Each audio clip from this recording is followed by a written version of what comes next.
تو بہرحال بڑی اچھی تمنا ہے. کسی کی اگر وہ تمنا ہو کہ انسان وہاں جا کر کے مرے، تو حضرت شیخ رحمۃ اللہ علیہ تشریف لے گئے تھے وہاں اس لیے کہ وہاں موت آ جائے. 10 سال رہے حضرت، 10 سال. میں ایک عجیب و غریب بات آپ کو سنانا چاہتا ہوں. حضرت 10 سال رہے. حضرت کا معمول یہ تھا کہ کبھی بھی مواجہت شریفہ میں سلام پڑھنے نہیں گئے. مواجہت شریفہ جانتے ہو، جہاں سے لوگ سلام پڑھنے جاتے ہیں نا، حضرت کا چہرہ مبارک مواجہت شریفہ جہاں سے ہم سلام پڑھنے چلتے. حضرت 10 سال میں کبھی بھی وہاں سے سلام پڑھنے نہیں گئے. حضرت کا معمول ہمیشہ تھا حضرت شیخ رحمۃ اللہ علیہ کا کہ پائتی کی جانب نبی علیہ السلام کے پاؤں مبارک کی طرف، وہ جگہ اب بند کر دی گئی ہے. یہ جو صفہ ہے نا چبوترا، اس چبوترے کے پیچھے وہ جگہ اب تو بند کر دی. حضرت شیخ رحمۃ اللہ علیہ وہیں بیٹھے رہتے تھے پائتی مبارک میں نبی اکرم صلی اللہ علیہ وسلم کے، اور عصر سے لے کر عشاء تک حضرت 2 زانو بیٹھے رہتے تھے. بڑھاپا تھا لیکن 2 زانو ادبن.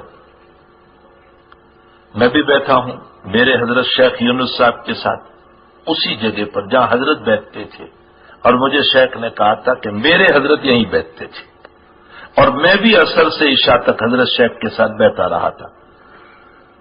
10 سال میں حضرت ہمیشہ حضرت شیخ رحمۃ اللہ علیہ وہیں بیٹھے رہتے تھے.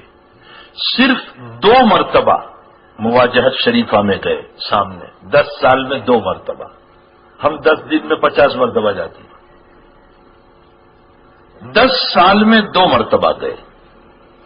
اور حضرت یوں کہا کرتے تھے حضرت شیخ رحمۃ اللہ علیہ کہ زکریا اپنے کالے چہرے کو نبی کو بتانے کے لائق نہیں ہے. زکریا اپنا کالا چہرہ، اپنا گناہ والا چہرہ اپنے نبی کو بتانے کے لائق نہیں ہے. اور ہمارا حال یہ ہے کہ وہاں تصویریں لیتے، جو موبائل سب وہ دھار مار رہا ہے، وہاں تصویریں لے رہا ہے. جس کی نظر تصویر پر گئی اس کی نظر نبی پر کیسے ہوگی؟ اور جب نبی پر نظر نہیں تو نبی کی توجہ کیسے ہوگی؟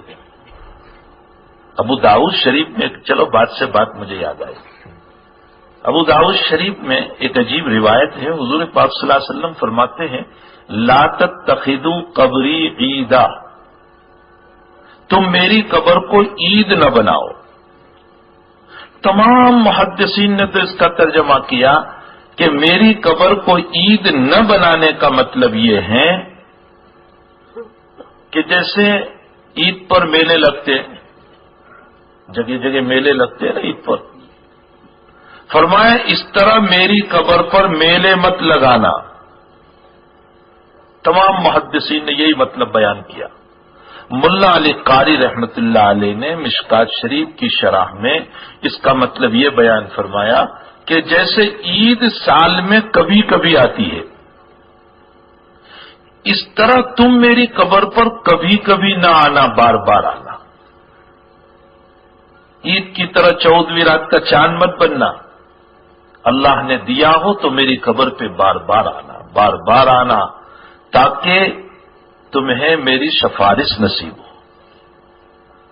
اب روایت میں یہ 2-4 مسئلے اس لیے بتا رہا ہوں کہ آج کل لوگ عمرے میں بہت جا رہے ہیں، تو ذرا ادب بھی سیکھ کر جاؤ. حدیث شریف میں آتا ہے کہ بندہ امتی جب نبی پر سلام پڑھتا ہے تو روایت میں ہے اللہ کے نبی علیہ السلام فرماتے ہیں کہ میں اس کی طرف متوجہ ہوتا ہوں اور روح اللہ کے نبی کی داخل ہوتی ہے. اللہ کے نبی علیہ السلام بحث دقیق ہے، میں ذرا اوپر آنے کی کوشش کر رہا ہوں، آپ بھی ذرا سمجھنے کی کوشش کریں تاکہ بات سمجھ میں آئے. اللہ کے نبی فرماتے ہیں کہ جب میرا امتی مجھ پر سلام پڑھتا ہے تو میں اس کی طرف متوجہ ہوتا ہوں، میری روح داخل ہوتی ہے. سوال یہ ہے کہ اللہ کے نبی تو حیات ہیں، زندہ ہیں قبر میں، پھر روح داخل ہونے کا کیا سوال؟ اس کا جواب یہ ہے کہ اصل میں نبی حیات ہیں لیکن آپ کی روح قبر مبارک میں ہر وقت اللہ کے ذکر میں مشغول ہے. دعوت و تبلیغ کا کام حضرت کا جو تھا وہ دنیا میں پورا ہو گیا. اب قبر میں دعوت و تبلیغ نہیں ہے. تو قبر میں نبی کا کام یہ ہے کہ اللہ کی طرف متوجہ آپ کا ذکر. تو نبی قبر میں ذکر میں لگے ہوئے ہیں. اتنے میں امتی جا کر سلام کرتا ہے. تو حضرت کی روح کے داخل ہونے کا مطلب روح متوجہ ہوتی ہے سلام کرنے والے کی طرف. اب سوال یہ ہوتا ہے کہ یہاں تو ہر وقت لوگ سلام کرنے والے چلتے ہی رہتے 24 گھنٹے. تو پھر حضرت کی روح ہر وقت متوجہ رہتی ہے تو پھر ذکر کب کرتی ہے؟ اگر حضرت ہر وقت سلام کرنے والوں کی طرف متوجہ رہے تو پھر ذکر کب کرتے ہوں گے اللہ کا؟ اس کا جواب یہ ہے کہ ہر سلام پڑھنے والے کا بہت غور سے سنیں، ہر سلام پڑھنے والے کا جواب نبی نہیں دیتے. ہاں یہ بات بہت سمجھ لیں، ہر سلام پڑھنے والے کا جواب نہیں دیتے. 2 صفت والے کے سلام کا جواب دیتے ہیں. 2 صفت والا. کون 2 صفت؟ ایک تو سلام پڑھنے والے میں عشق نبی ہو اور دوسرا سلام پڑھنے والے میں اخلاص ہو. جو اخلاص اور عشق کے ساتھ سلام پڑھتا ہے اللہ کا نبی اس کا جواب دیتا ہے. لاکھوں پڑھنے والے ہیں وہاں پر، ہر ایک کا جواب نہیں دیتے. بس جو اخلاص سے اور عشق سے پڑھے گا اس کی طرف نبی متوجہ ہوں گے، باقی اوروں کی طرف متوجہ نہیں ہوتے ہیں. رہ گئے سلام پڑھنے والے، سب کو سلام کا ثواب ملتا رہے گا لیکن نبی کی توجہ نصیب نہیں ہوگی. ہمیں چاہیے کہ مزار اقدس پر بڑے ادب کے ساتھ جائیں، بڑے ادب کے ساتھ. تو حضرت شیخ رحمت اللہ علیہ صرف 10 سال میں 2 مرتبہ مواجہت شریفہ میں گئے. 2 مرتبہ، صرف 2 مرتبہ. ایک مرتبہ حضرت مولانا یوسف صاحب بنوری رحمت اللہ علیہ جو پاکستان میں ہے، بنوری تعاون میں مدرسہ جو قائم کیا ہے، بہت بڑے علامہ انور شاہ صاحب کے شاگرد رشید ہیں، وہ تشریف لائے تھے. تو حضرت شیخ رحمت اللہ علیہ نے ان کے کندھے پر ہاتھ رکھا اور ان کے کندھے پر ہاتھ رکھ کر ان کے پیچھے پیچھے چلے سلام پڑھنے کے لیے. اور ایک مرتبہ حضرت مولانا اسد مدنی صاحب رحمت اللہ علیہ وہ جب وہاں پہنچے تھے تو ان کے کندھے پر ہاتھ رکھ کر ان کے پیچھے پیچھے سلام پڑھنے چلے. یہ 2 مرتبہ.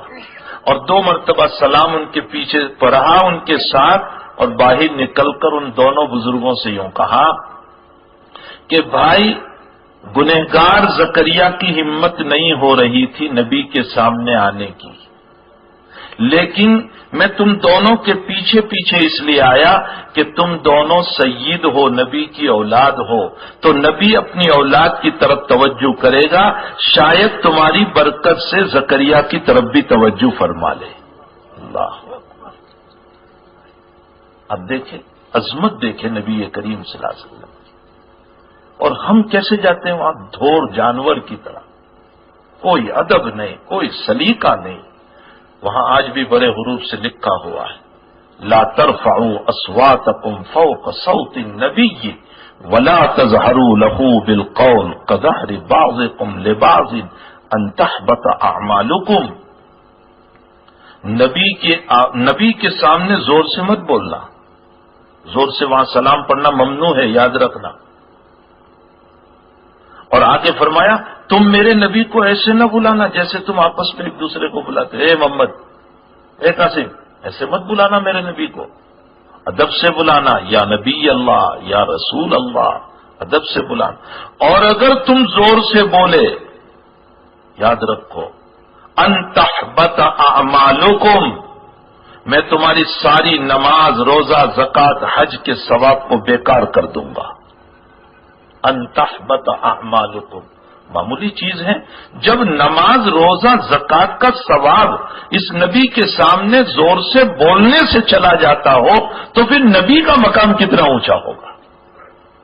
ایسی ذات افضل. حضرت شیخ کی بات، چلیے بات سے بات مجھے یاد آئی. حضرت شیخ ایک مرتبہ مدینہ شریف میں بیٹھے ہوئے تھے، وہیں پائتی شریف کی طرف میں بیٹھے ہوئے تھے.